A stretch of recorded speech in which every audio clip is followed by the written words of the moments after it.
Welcome, ladies and gentlemen, to the first ever video. Hopefully, you guys can hear me well. I'm not gonna know until after the video is done and I do some editing. But I do want to say welcome and thank you for watching the first video in Tech for Life. And today's video is going to be on incident response. Really quick, do you know what incident response is? Do you know what the incident response life cycle is? NIST 861, incident issues. Basically being able to manage incidents well. But the incident response life cycle is a process that is used for incident response, and many companies have incident response teams that utilize this system in their playbooks and so on and so forth when any issue occurs with the network.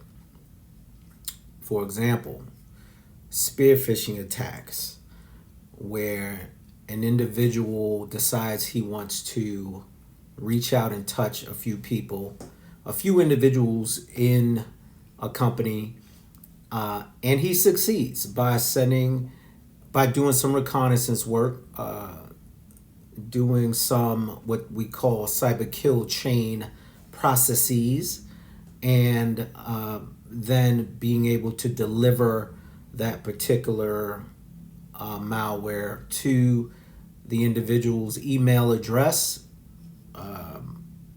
and getting them to realize or assume or think that the email is legitimate, clicking on a link, clicking on a JPEG photo, a .bit.ly link, and that link actually activating the malware into the network and giving the ability to control parts of the network. So incident response life cycle, ladies and gentlemen, begins with the preparation phase. Then it transitions from preparation to detection and analysis. From detection and analysis, it goes into containment, eradication, and recovery, and then post-incident activity, ladies and gentlemen. So when discussing this and preparing, obviously preparation is key. You don't want to use all this when an incident has already occurred, but in the initial phases, you start with preparation, and hopefully you don't begin the preparation process after an incident has already occurred. So you prepare by reducing the gaps within the network, reducing the threat surface, and being able to find incident of compromise prior to an incident becoming overwhelming, or just being able to find incident of compromises that may need just patching, simple patching, simple configuration updates, etc. And that's part of preparation. The other part of preparation is having playbooks already in place for the incident response team. Having an incident response team overall, being able to know who the incident response team should contact if and when a specific incident occurs, and the transitional process within that. Then we go on to detection and analysis, which if an employee or team member finds that there's something unusual about a system, or they see unusually high bandwidth or exfiltration of memory of some sort that's extremely high, then we have to first go into the system and legitimize the incident. Make sure that this is a a true positive, and not something that the system has scanned, and the next thing you know, it's actually not what they say it is, which happens sometimes. So we don't want false positives. We want true positives.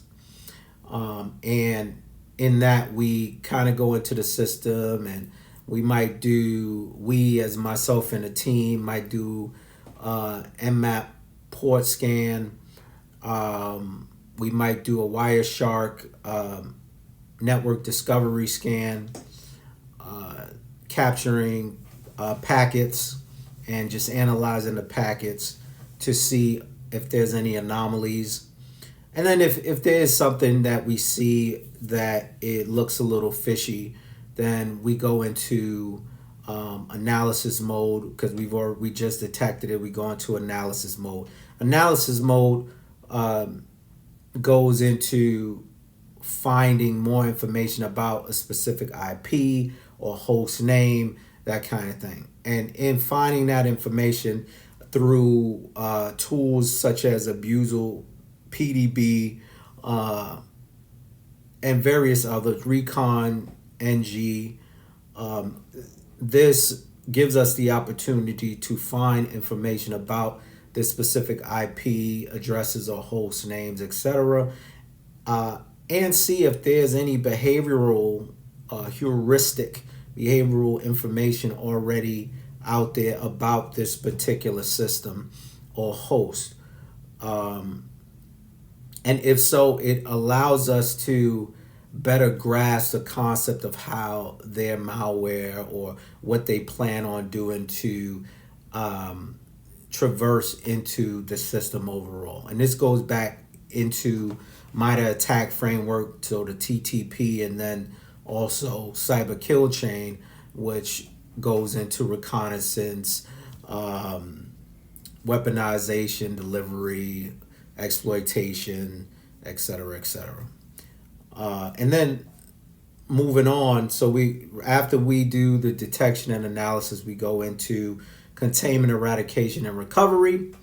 So we go into containing the system, where we would find out which systems have been abused or the malware has gotten into, and we isolate that particular system. We may unplug the system from the network. This way, whatever malware is in the system, it doesn't affect the rest of the system overall. And then in doing so, we've contained the system. We eradicate the system by wiping the system or purging the system, depending on whether or not we plan on keeping the hardware or what have you. And then from there, we go into the eradication, which is all together. Sometimes we'll do root cause analysis during this phase to find out how this actually occurred. And in many cases, we'll find something similar to the configuration for network firewalls were not secure enough, or the phishing email occurred and somebody came in through the back door. Various other aspects, directory traversal is another one, SQL injection, cross-site scripting, request forgery, etc., etc. So we go into that, and then we go into, once it's contained and eradicated, we go into post-incident activity, which sometimes goes into forensic analysis, depending on whether we have a legal hold on or there's a case out. Maybe we'll go into forensic analysis. Sometimes we'll do it for the executive leadership team, but the purpose is to find the lessons learned from the incident and be able to complete the incident report, the 5 W's, etc. That way everything will be properly written in a proper timeline, and also the executive summary will be complete as well. We also use a time to have sessions with various teams that were involved. Maybe with regard to phishing, maybe we'll go ahead and teach the teams what not to do or what to look out for if and when this occurrence happens again. So that is the incident response life cycle. So it's preparation, detection and analysis, containment, eradication and recovery, and post-incident activity. Definitely goes deeper into the process, especially when you're working with customers, you're working with a SaaS system like Mandiant, or you use a Sentinel SIM, that kind of thing to complete the process. But hopefully you guys got some information. I'm trying to make this as detailed, but not as like boring as possible. But if you have questions, feel free to post it down in the comments. I'd be happy to answer your questions for you. And yeah, that's the first episode. Hopefully you guys got some information out of it. And I'll be seeing you soon. You all have a wonderful night, and I am out of here. Peace.